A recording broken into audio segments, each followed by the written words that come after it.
Okay, so there's a number of ways that manufacturers can try new developments for the benefit of their road car.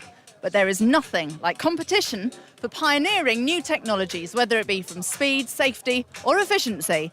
And with that in mind, I'd like to welcome you to Hockenheim for the final round of the DTM, the German Touring Car Championship, where Mercedes driver Gary Paffett is fighting for the championship title with just the narrowest of margins. Now, I need to put myself into context here, because whereas I love cars, I really love motorsport.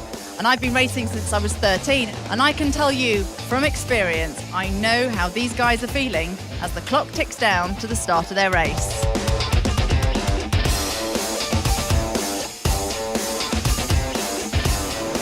Now, to add more spice to the mix, we've got a BMW on pole position, Augustus Farfus. Now, whilst he's not in a position to actually take the championship, you've got to ask if team tactics are going to play a role. That's why it is so important for Gary to make a good start. At least he is starting on the front row, but he knows that Bruno in third position is going to be watching from behind, just waiting for his chance.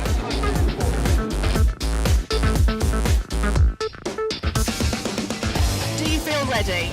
Yeah, really good. I feel really good. I mean, we've got a great chance of the race today and a great chance for the championship. So, yeah, I feel ready and I just can't wait for it to start. Now, you've led all the way through, but you also know your competition. Yeah, it's tough. You know, Bruno's been strong this year. BMW have been strong. So, yeah, it's not going to be easy.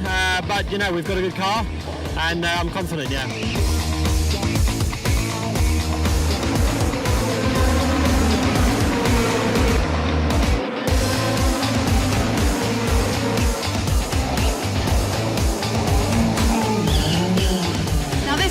Your last race, how much of a big decision is it to hang your helmet up?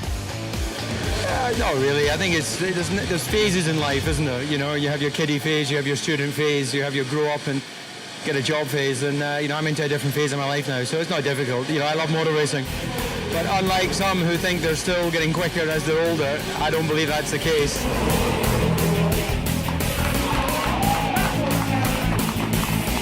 We've got 10 laps to go. And looking at the screens, lap on lap, Gary is closing the gap between him in second place and Bruno in first. Now it looks to be going down by about half a second to 0.2 of a second per lap. 10 laps to go, it's going to be tight. Gary's got so much work to do, and the tension in these guys' faces says it all.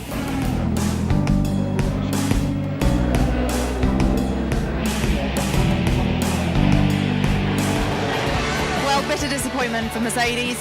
Just wasn't going to be their weekend. Poor old Gary ended up with a puncture, which was never going to help his cause, and ended up losing the race by just a second.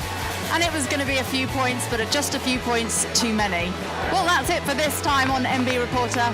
I'll look out for you soon. Bye-bye.